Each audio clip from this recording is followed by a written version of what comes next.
అమ్మమ్మ చెప్పినట్లు వివేకంతో ఆలోచించు.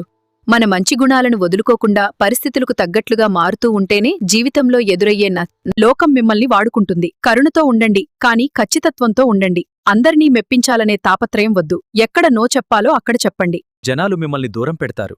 నిజాన్ని చెప్పండి, రోజుని చెప్పండి, కాని సున్నితంగా ఉండండి. ఎదుటివారి భావాలను గాయపరచకుండా నిజాన్ని సున్నితంగా చెప్పడం నేర్చుకోండి.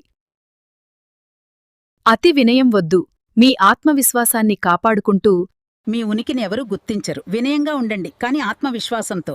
వినయం అంటే మనల్ని మనం తక్కువ చేసుకోవడం కాదు. మీ విలువ ఏంటో మీకు తెలిసి ఉండాలి. మిమ్మల్ని విరగ్గొట్టాలని చూస్తారు. దృఢంగా ఉండండి, కాని వంగే గుణంతో. తుఫానుకు పెద్ద వృక్షం విరిగిపోవచ్చు, కాని వంగే గడ్డి మొక్క తట్టుకుని నిలబడుతుంది. మళ్లీ మళ్లీ మిమ్మల్ని గాయపరుస్తూనే ఉంటారు. క్షమించండి, కాని దూరం పెట్టండి. మీ మనశ్శాంతి కోసం వారిని క్షమించండి, కాని మీ జీవితంలోకి మళ్లీ రానివ్వకండి. మీ సున్నితత్వానికి ఎవరు అర్హులో తెలుసుకోండి. మీ ప్రేమ, క్షమాగుణం, సున్నితత్వం అనే చాలా అమూల్యమైన ఆస్తులు. వాటిని గౌరవించని వారి కోసం వృధా చేయకండి. వివేకవంతులు అవడమంటే అందర్నీ ఒకేలా చూడకండి. ఎదుటివారు ఇచ్చే గౌరవాన్ని బట్టి ప్రవర్తించండి. మిమ్మల్ని తక్కువ చేసి చూసేవారికి ఎల్లప్పుడూ దూరంగా ఉండటమే మంచిది. ఈ లోకంలో బతకడానికి మీరు కఠినంగా మారాల్సిన అవసరం లేదు. మీ హృదయం ఒక ఇల్లు అనుకుంటే అందర్నీ లోపలికి రానివ్వకండి. గేటు దగ్గర ఒక కావలివాడిని ఉంచండి. ప్రస్తుతం మీ జీవితంలో ఇలాంటి సమతుల్యతను పాటించడం ఎక్కడైనా కష్టంగా అనిపిస్తోందా? మీ మంచితనాన్ని ఎవరైనా తప్పుగా వాడుకుంటున్నట్లు అనిపిస్తోందా?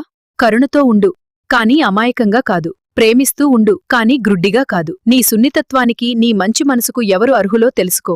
నిజమే కదా? కొన్నిసార్లు పెద్ద పెద్ద వివరణల కంటే ఈ చిన్న మాటల్లోనే జీవితానికి సరిపడా ఎంతో పెద్ద సత్యం దాగుంటుంది అని నేను నమ్ముతున్నాను.